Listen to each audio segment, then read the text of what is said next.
Day 3, my final thoughts on the Tascam Mixcast 4. And first and foremost, I am not recording using the Tascam Mixcast 4 because I'm recording using my PreSonus IO Station 24C with my Sennheiser MKE 600 shotgun microphone. This audio is raw. I'm not doing any processing with this audio. It's for a specific reason. So, again, I said my final thoughts on the Mixcast 4 because I don't have the Mixcast 4 anymore.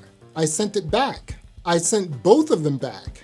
I had 2 of them. The first one I just thought the mic inputs, the mic pre's, they were crunchy, too crunchy, right? So I thought something was wrong with the device. So I sent it back. They sent me another one. And I bought this device. So, Tascam didn't send this device to me. So I have the second one, plugged it up, did all my settings, plugged up my different microphones. Again, the Sennheiser MKE 600 or the PreSonus PD70 or the Rode Pod mic. Plugged up, tried all 3 microphones. I still got that crunchiness. I still got like my words just being squished. I still got the deep fake video voice, and it just didn't work. Now, previously in my last video, my day 2 video, I said in order for me to keep this device, I needed to get to 5 stars. At that point, I was up to 3 stars, which are full SD card, build quality, and Tascam also giving you its companion Tascam Podcast Editor, which is a DAW, a very, skinny version of a DAW. And it worked, but there was some weird things with that too. This is what I think here. And I'm a little confused because I really wanted to love this device. Because, like I said before, I have a lot of Tascam muscle memory. They make excellent devices. This is a company that's been around since 1971.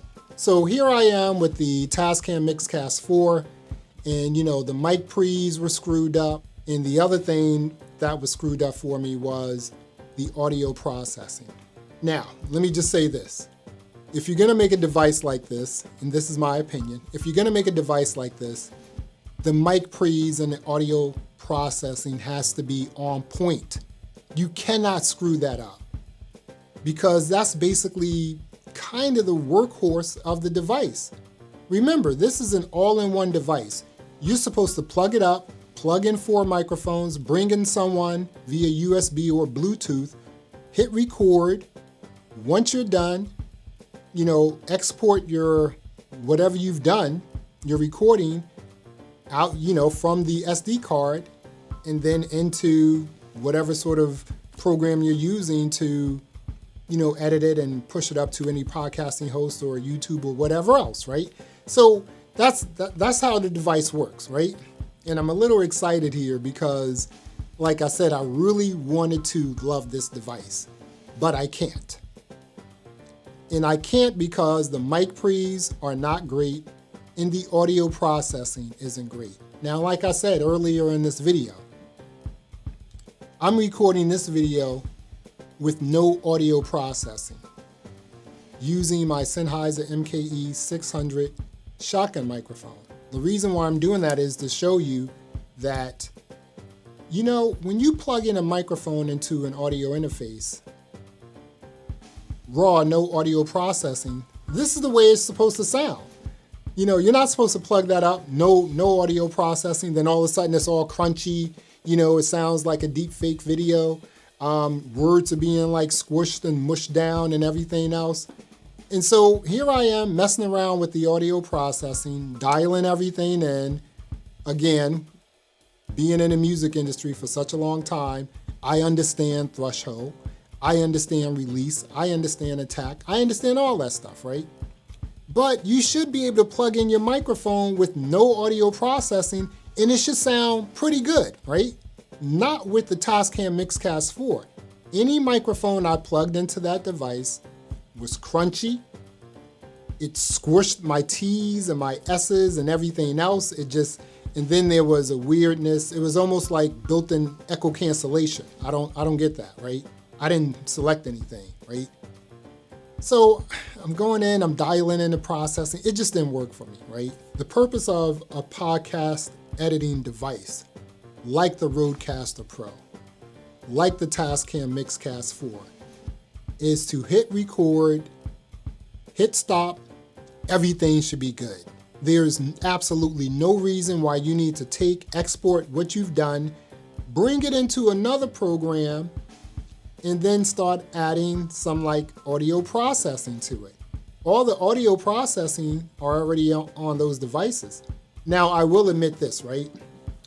The audio processing on the Rodecaster Pro is so much better than the Tascam Mixcast 4. The mic pre's on the Rodecaster Pro, so much better than the Tascam Mixcast 4, in my opinion. This is just my opinion. Because, you know, if you go to YouTube and you look at reviews, what people are saying about the Mixcast 4, I mean, they're saying great things. In all of those videos, I would say everyone is using a Shure SM7B. So what does that mean? Does that mean I have to spend $550 on the Mixcast 4 and an additional $400 for the Shure SM7B? So now I'm like, $950 out the door? No. So it's like, if I have a microphone, a pretty good microphone, I should be able to plug that in and everything works. That did not happen for me. Again, maybe I'm doing something wrong, but I don't think I'm doing anything wrong because I understand devices like that. I understand audio processing. I understand mic pre's. It should not be so difficult to dial in the proper settings so that your voice can sound good going through one of these devices. As I said previously, with the Rodecaster Pro, I can select all of the default settings on the audio processing, not even dial them in, and it sounds great. Sometimes I may back off of like the gain on the compression, but that's about it. Everything else works. I hit record, I hit stop, it's done. Now, something else that's like kind of interesting for me with the Mixcast 4.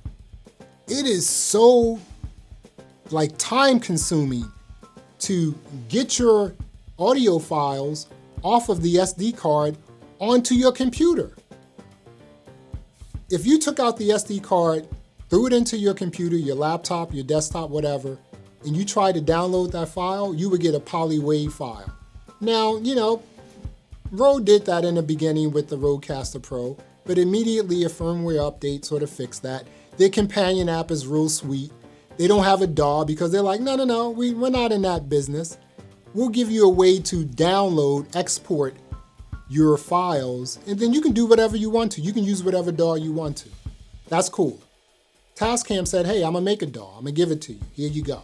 I did a podcast, and it came out to about 3 gigs. And it took almost an hour to download that properly separate files off of the SD card into the podcast editor. It took almost an hour. I don't have that time to wait for something like that to export, And so that's the other weird thing about that device. That thing did not work in terms of my workflow.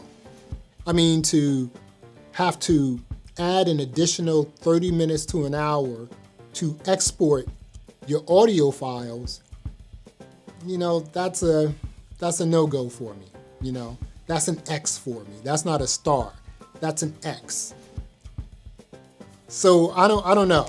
I mean, like I said, I really wanted to love this device, but it was just so many things that I couldn't get my head around, I couldn't wrap my head around. And I wasn't willing to keep a device for $550 and try to work things out.